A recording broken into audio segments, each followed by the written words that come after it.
How you going, boys? Hi, Rich here. Ever since the item changes, a lot of you have been asking me about different Volibear builds, and from what I've seen, a lot of you have been building it wrong.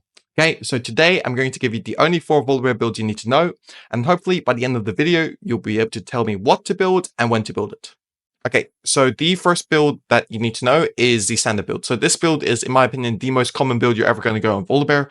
You can build it in any single game you play. If you were to only know one build, this would be the build because you can use it in every single game. In some games, it's not optimal, but it's definitely usable in every single game.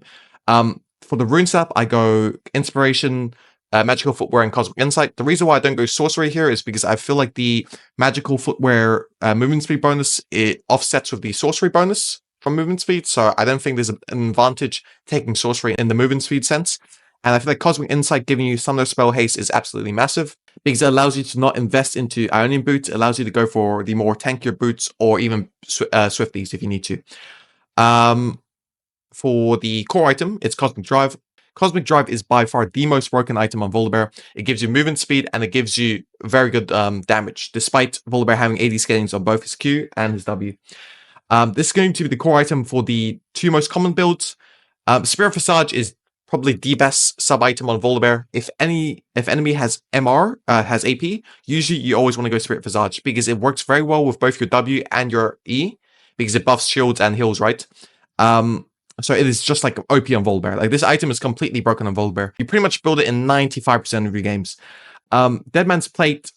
Honestly, Deadman's Plate is a bit of a controversial one. Some people don't really like it because they feel like it's a bit gold inefficient. I think because on Volibear, your base stats are pretty good in the early and mid game. Even in late game, your base stats are bad. Being able to get movement speed and just latch onto people is so valuable that it makes Deadman's Plate a decent item. Now, I will say, I know Deadman's Plate isn't like that good of an item on other people, on other champions, but on Volibear specifically, I think it's a very, very good item. For situational builds, you can go Force of Nature if you really, really need the movement speed.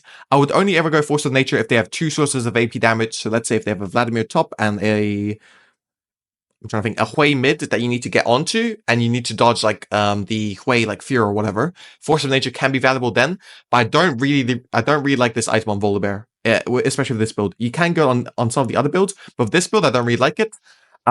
For mail, you can go this if enemy has some like double healing. For example, if they're going like, again, Vladimir and Soraka, something like that, right? Then 4 mail can be good. Iceborne Gauntlet, you want to build if there's value in slowing the enemy. So what do I mean by this? So let's say if you have a short range ADC that can't really touch the enemy backline, and you slowing them is going to be advantageous, then Iceborne Gauntlet is a good item to build. Otherwise, I don't really like Iceborne Gauntlet with this build as well. I feel like once you have these 3 items, you're quite mobile, that you don't really need the Iceborne Gauntlet slow to be able to catch on to people, right? So I would prefer, personally, to either go Randuin's or Frozen Heart if I need an armor item. Otherwise, if after you complete these 3 items, if you don't know what to build and enemy damage is pretty mixed, you can always go for a Unending Despair. It's always going to be a good item. If enemy is super heavy AP, let's say they have 2 sources of AP and Spirit Visage is obviously not enough, you can also go Koenig Rukern. Now, one thing I feel like people neglect a lot is Redemption on Volibear. I think this item is completely broken on Volibear, especially when you're going these standard builds, because when you're Volibear, you don't really scale that well, right? So you're kind of a supportive tank in the later stages of the game. Also, Redemption has a bonus for your shielding and healing because of the sub-item. So it works very well with Volibear's kit. And the third reason is because it's very cheap.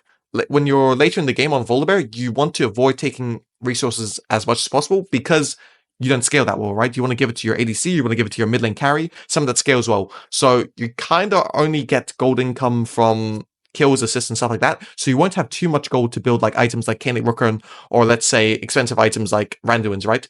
So a cheap item like Redemption just works very, very well with Volibear's kit. Otherwise, if you don't like Redemption, Knight's Vow is also a good item. I would only go Knight's Vow if you have a very heavy carry like a ADC that's super fed, or even a bruiser. For example, Irelia works very well with Knight's Vow. Camille works very well with Knight's Vow. But an AP champion like Zoe would not work. You would need something like Rise if you want to go Knight's Vow. The last item to talk about is Abyssal Moss. I think Abyssal Moss is good if you have like two sources of AP alongside you. Otherwise, there's no point. This item got nerfed. It's not terrible. It's pretty gold efficient, but it's not that good unless you have two more AP threats than you. Items that you don't build with this kit is you don't build this a Bloodletter's Curse. It's horrible on Volibear because you don't proc it that well.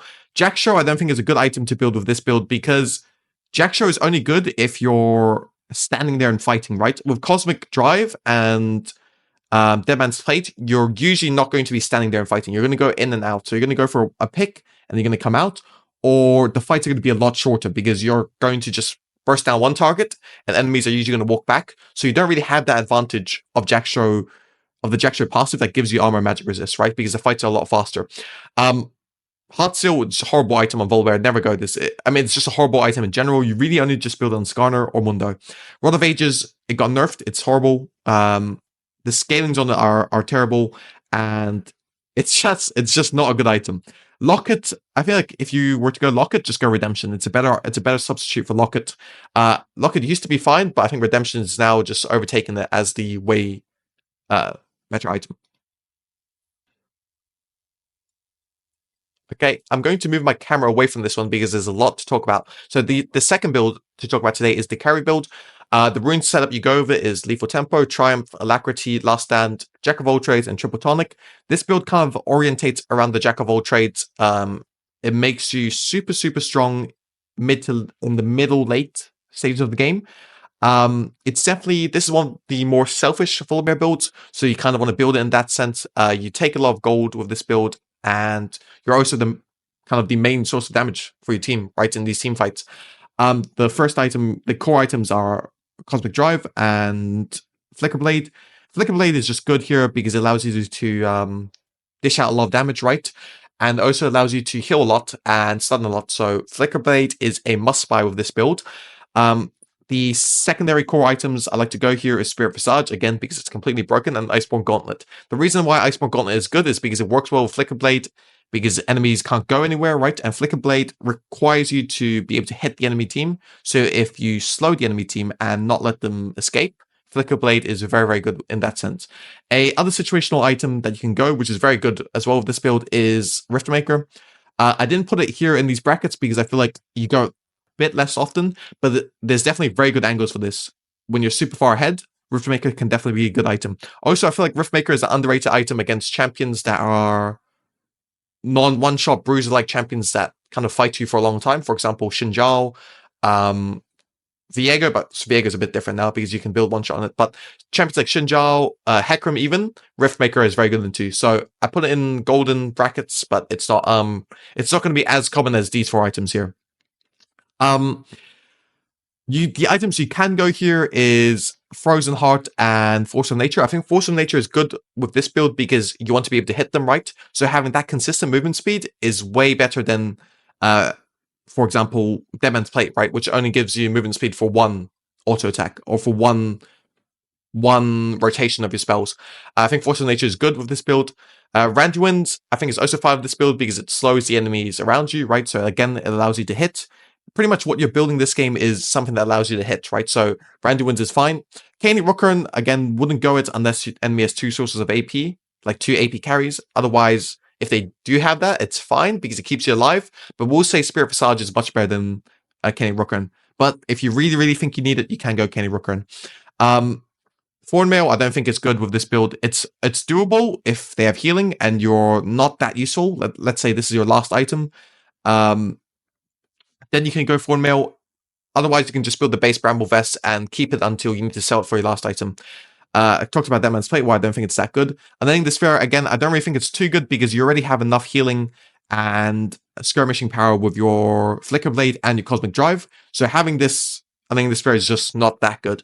Okay, items that you definitely don't want to buy is the classic Bloodletter's Curse, but also Redemption, Abyssal Mask, Knight's Vow, Locket, and Jackshow. You don't really want to build with this build because you don't want to invest in the supportive items. You're going to have a lot more income here, so the argument of not having enough income to build like complete items like Rookern and Force of Nature is not going to be there. And also, you kind of want to be a bit more selfish with this build because you are the carry, right? So investing in the support items is just not that good. With regards to boots, I think it's a bit more complicated with this build because A lot of people do go for the Ionian boots, which I think is fine. I think if you're super far ahead, you can go for the Swifties boots. And if you really need to go plated seal caps, for example, if they have like 2 ADCs, like Tristanamid and Ezreal ADC, then what do you call it? Steel caps is also fine. Mercs, if you're unable to hit because enemy perma CCs you, then Flickerblade is useless. So you have to go Mercs to try to enable yourself to be able to actually play the game and use this build, right? Because this build, again, lethal tempo, jack of all trades, or Flickerblade all require you to hit. So if you can't hit because of CC, then you have to build the Mercs here. Otherwise, again, Swifties is the best if you're ahead. Ionian is the best if you're kind of a neutral game state. And Tab Eyes is the best if you're playing against 2 ADCs. Okay. So the third build here, this is definitely the one that I've played the least, but I do think it is quite strong. I'll be releasing a video talking about it in like 3-4 days or so. But the core items is Cleaver, Iceborne Gauntlet, and Spirit Visage. I think this build is the most straightforward one because there's not really that much variance with it. You want to go, you want to go Cleaver because the CDR and the AD skins work well with you, right? Iceborne Gauntlet, again, because when you're going Cleaver, you want to be able to hit. Also, if you see, Cleaver has enough CDR that you can get 2 rotations of your spells down, right? So you want to make sure you have Iceborne Gauntlet to keep them there so you can get your second rotation of spells down. Spirit Visage, self-explanatory, I already explained it. Hey, boys, that item is broken on us, okay? Situational items you can go. Sterak's is definitely one that you're going to see a lot. I saw players like PerryJG go it. I think it's good. Again, the tenacity it gives you is important in allowing you to be able to hit. I think Jack Show is an underrated item of this build. I know I said don't go Jack Show for the last 2 builds, but I think Jack Show, when you're going Iceborne Gauntlet and Spirit Visage, works very, very well. Also, the Iceborne Gauntlet is going to actually be able to, it's going to allow you to actually be able to use the Jack Show passive to its full effect. Force of Nature is doable. If enemy, again, has 2 sources of AP, not really a big fan of it with this build, but I do think if you are playing against like double AP, you should not go Koenig. You should go Force of Nature. That's why I have it here in the upper tier and it's bigger. By the way, size does matter. I know size doesn't matter in real life, but in this sheet, size matters, okay? Randuin's kind of redundant with Iceborne Gauntlet, which is why I put it here. Frozen Heart is fine with this build. I actually think it's really, really good with this build because of the CDR and the and it's probably one of the most gold efficient items in the game, right? I think it's like 99% gold efficiency, something like that. It's also cheap, which is kind of what you need when you're going these items to sell off, right? You're not going to have that much gold to build the remaining items. And I think Cosmic Drive is an item you can build with this build. Now I will say it's really weird to go Cosmic and Cleaver, but it's doable. Like it's doable because Cosmic is just broken on Volibear. I think this might be a bit too overkill with the CDR, but I think the movement speed it gives you and just the way it interacts with your entire kit is fine if you're ahead. So I would only build this if you're ahead. If you're behind, I would say go one of these 3 or Frozen Heart. Or if you're just in neutral game state, these 3 and Frozen Heart is kind of what you want to be looking at. But the other items are just a bit situational. Again, Thornmail you can go if they have a lot of healing. Unending Despair I think is fine with this build because you have Iceborne Gauntlet. I think Jack Show is better than Unending Despair though. That's my opinion. Kenny Rookhorn, don't think it's that good with this build, but if you're really, really struggling, let's say enemy has a super fed fizz or something that's just one-shotting you, or enemy has like a Nazir that is just one-shotting you before you can even touch them, then yes, maybe you need Kenny Rookhorn. Items you don't buy here, again, you don't want to buy supportive items because you're more of a carry-orientated champion here. Yeah, that's kind of it. Also, by the way, guys, I didn't talk about, but Roa is a permaban. You never build Roa. If you build Roa, I'm pretty sure Riot has a rule that if you build Roa on Volibear, you instantly get permabanned. So just be careful of that. And now, onto the last build, Survive build. This build is, in my opinion, a washed build. I don't think it's good anymore. It used to be very good, but now it's kind of, compared to build 1 and build the first 3 builds, this is going to be a lot worse of a build. But there are angles you want to go this. Let's say when you're the only tank on your team, or you're the only frontline on your team, you have to go this because you're going to be the one soaking up all the damage. You're simply just not going to survive with builds like this. You might be able to survive with this standard build, which is why it's like the standard build, right? It's applicable in all situations. But with the carry build and the AD carry build, I don't think you're really going to be able to survive if you're the only frontline. Okay, so this is really You only go this if you're only frontline, okay? So rune setup, I go resolve here, conditioning and unflinching. It's just to kind of supplement your frontlining capabilities. Core item here is pretty much only Sundered Sky. Obviously, Spirit Visage is going to be a core item if they have any sort of AP damage, just like before. Armor items, you can go here, Frozen Heart, Randy Winds, and Iceborne Gauntlet. You want to go Frozen Heart if enemy has an ADC that is auto attack orientated. So, for example, a Jinx or a frontline champion that is attack speed orientated, like a Irelia or a Master Yi. Randy Winds is good if they have double ADC like a Tristana and Jinx, which we talked about earlier, and Iceborne Gauntlet is good if they have a lot of melees. Okay, so if they have a lot of melees and they don't do, they're not attack speed orientated like Master Yi, then this is good. So against champions like Xinjiao, against champions like champions like Viego, Iceborne Gauntlet is very, very huge. Once you have this free core item build, so these 3 items, or one of these 3 and these 2, you want to look at Jackshow or Sterak's Gauge. I think Sterak's is an underrated item with this build because Spirit Visage actually buffs up the Sterak's shield as well, right? So it kind of works well together. Jackshow is also fine with this build because I feel like you're a pure meat shield, so you're going to, when you're only frontline, right? When you're sort of frontline, usually it means you have an enchanter, right? So you're never going to actually be one shot, especially with this rune setup and this build. So Jackshow has value in making sure that you're going to be a tanker the longer the fight goes. Force of Nature is fine if you are also tasked with getting onto the enemy backline. Let's say if they have like a Zeri or something that you need to space, then Force of Nature is going to be valuable in giving you the movement speed to be able to space them. Thorn Mail, fine if they have healing.